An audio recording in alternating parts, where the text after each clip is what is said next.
Yeah, you guys don't get any pre-intro joke this time around. What am I supposed to do with these things? Plaster images of me with the bloblobber? Sloshers, the buckets of Splatoon 3. The Sloshers have been a weapon class in the Splatoon franchise ever since Splatoon 1, and honestly, the more new variants come out, the more I'm convinced that Nogami just sends one of the other game devs to Home Depot whenever they want a new Slosher concept. Over the course of the franchise's lifespan, the Slosher class has really been fleshed out. Some launch bubbles, which slowly chip away at the opponent's health, and others launch what feel like cannonballs, which instantly make the low health sound effect ring in your head. It's awesome seeing the wide variety of Slosher types in the 8 years since the class's debut.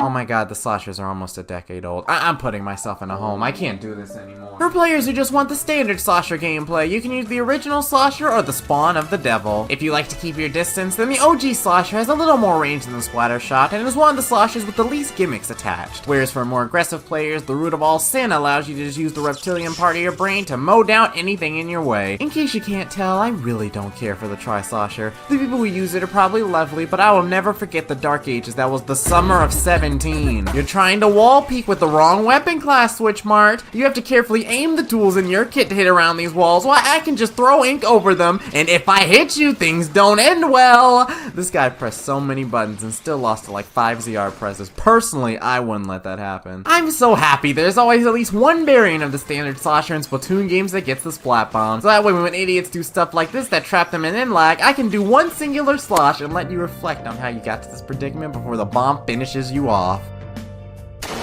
Uh-oh, we're in danger? Okay, let me fix this real quick. Goodbye, that's one guy down, there we go. Ooh, you may be a Slosher, but that does not mean you and I are on good terms, my friend. Slosh you later. You were standing right above me, test failed. Now, where was that last guy we need to deal with? Oh, there they are.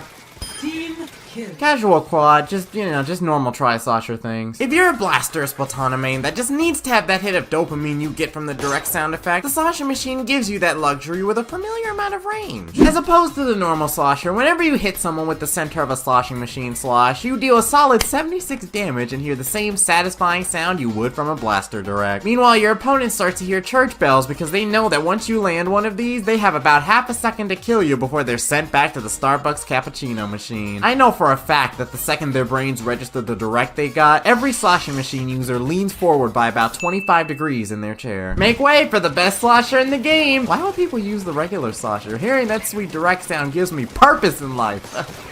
It's actually kind of sad now that I say it out loud. Peekaboo ballpoint! Just let me poke you with one of these vortexes real quick, come on! That guy probably dipped faster than my motivation to do homework. That sucker is gone! You're over there somewhere, Tech! You can't hide from the vortex of bullcrap! Do you actually think, with how damaged you already look, that throwing a curling puck is gonna change the outcome of this interaction? Cause no, buddy, it's not! And if you're more suited to the backlines or really enjoy making others turn off the game mid-match by map controlling, say hello to the Explosher and Bloblobber. Splatoon 3 and its maps really made us remember that the Explosher was indeed a weapon. There were some peeps who used it well in Splatoon 2, but in a game with maps like Brinewater Springs and Mincemeat Neverworks, this was the Explosher's time to shine. Now you'll see Explosher players set up a whole small business on one of those snipe positions and scare anyone from going through the middle. Now, if you want a big brain Slosher, you can equip the Bloblobber. Compared to the other Sloshers, the Bloblobber requires an unprecedented amount of knowledge to use. It's the only Slosher that allows you to bounce your projectiles off walls, in addition to sloshing over them. The common folk will never understand the prestige of us Bloblobber users. Also on hallway maps without grates, this thing's range can basically turn into the germaphobe's E-liter, so that's a plus. You know, I personally don't understand why people hate Splatoon 3's maps so much. I think they're really enjoyable and allow new ways of playing the game. With that said, please stop playing the game and take a shower. You probably smell like salmon pee. See, the maps are great for everyone involved. I mean, look at this Dynamo cowering for his life over here. He's having a great time.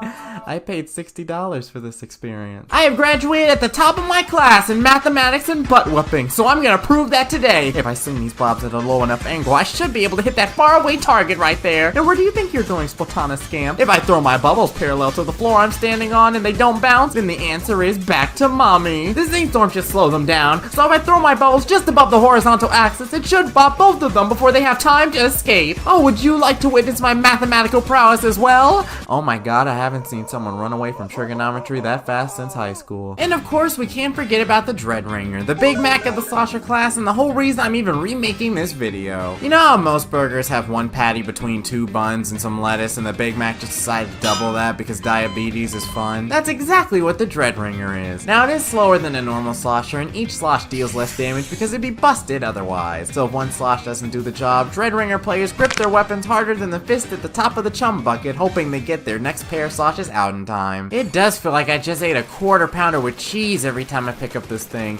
Y'all, I can't get up there in time, so I'm just gonna throw stuff up there. Oop, got him. See, the strategy with this Slosher is if you throw a lot of stuff at once, something will hit. And, oop, that's 90 damage. Have you ridden your wheel yet? Oh, look at that. They already have. How nice. Like they're giving me an offensive airstrike. The one thing about this damage output is I always need to make someone take the last 10 damage from a bomb or something. Oh, or you can just step in my ink for less than a second. That works too. There's always at least one decent Slosher for each of the ranked modes. In Clam Blitz, the Sloshers can make sure no one's hiding behind enemy cover, trying to ambush your power clam holder. In Rainmaker, the Blah Blobber shines being able to pop the Rainmaker super quickly, especially if you have Object Shredder. In Tower Control, Sloshers can ignore the pillar in the tower entirely and blanket the whole thing in one shot. And in Splat Zones, the original Slosher, the Dread Ringer, and the Source of All Evil can easily run in and quickly paint the zone for your team. Oh, and if you prefer to just stay back and play the game on autopilot, the Slosher can cap most zones in only like 3 sloshes. In conclusion, Sloshers are a very diverse weapon class that can fill almost any role you need on a team. In the right hands, like with any weapon, they can be very deadly on the battlefield.